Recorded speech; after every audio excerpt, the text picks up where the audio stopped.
It is graduation season, and our next guest has some vital advice for those who are just entering the workforce.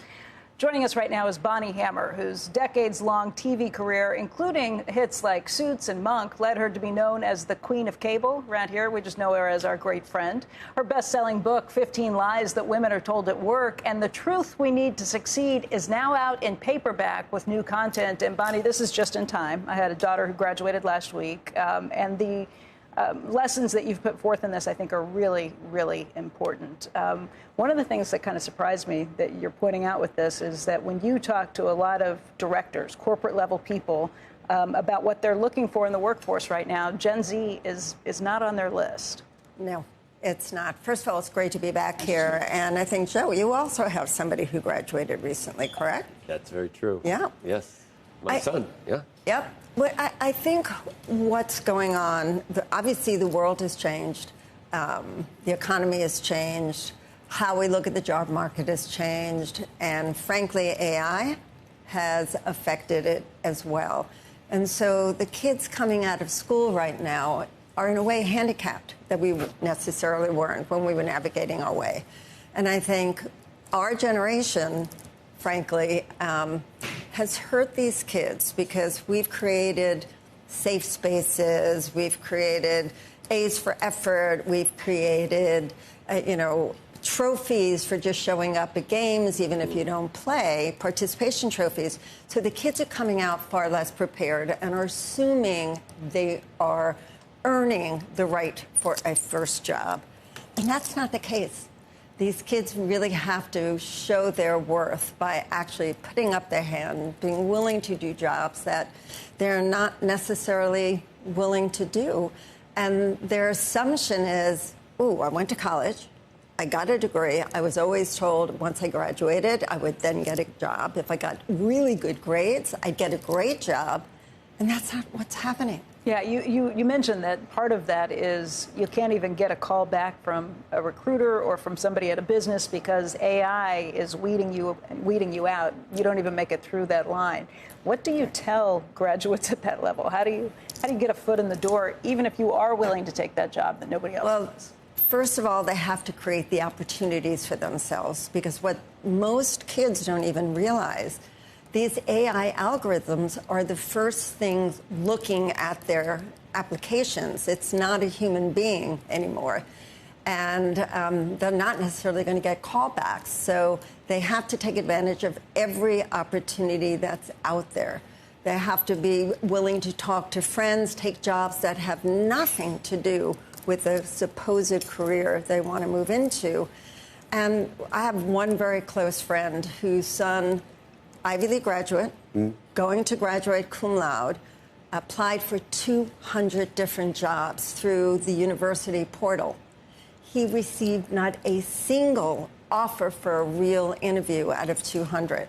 But what he did was, a friend had said that there's this dinner that a couple of people are no-shows at, were an introduction dinner for potential jobs, et cetera. He rented a car. He drove 200 miles to show up at that dinner.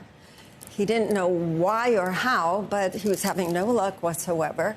And he just started talking and winding around. He said he was very insecure, but he was going to talk to everyone. He left that dinner with an opportunity for an in-person interview. That in-person interview led to a job. But isn't that the only way now? I mean, when you say somebody's applying for 200 jobs, it just seems to me what's happening also is the technology has allowed people to just click boxes. They're sending out letters using ChatGPT. Literally, I actually was talking to somebody who they literally write 100 letters, right, and ChatGPT writes it effectively for them. They write one letter and then they write. And so if you're on the other end, by the way, receiving these letters, there's all the noise. Invariably you don't know anything from anything. Correct. And so you almost have to do this now. Correct. And what's happening also, some of the kids aren't wise enough how to use it.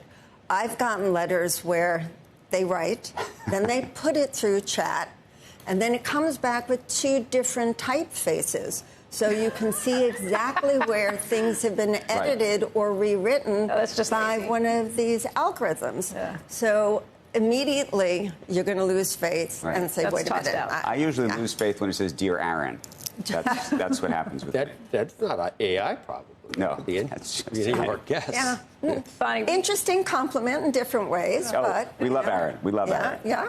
Bonnie, we had Barry Diller in last week talking about his book, and he talked about all the people who were really role models for him and who helped him along the way. And I brought up your name and some other people's names as people who consider him mentors. He doesn't like the word mentor. I don't think you do either. Yeah. Because you're looking at somebody who's not a cheerleader, but a mentor in a very different sort of way. Yeah. For me, a true mentor is it's a challenging mentor. It's basically the person who puts tough into tough love. It's somebody who is a sparring partner, foil, and it's not somebody who's patting on the back. And that was Barry to me. Barry, in truth, taught me how to think, taught me how to evaluate, turn things inside out and upside down. Now, granted, when I first started working for Barry, he scared the hell out of me. But I also knew that the only way I would survive him was to learn how to go toe-to-toe. And in an odd way, he taught me how to do that. And his book, by the way, I don't know if you guys have had a chance to read it, there's a level of authenticity in the book which is amazing. That it's not about ego, but it's also not about insincere humility.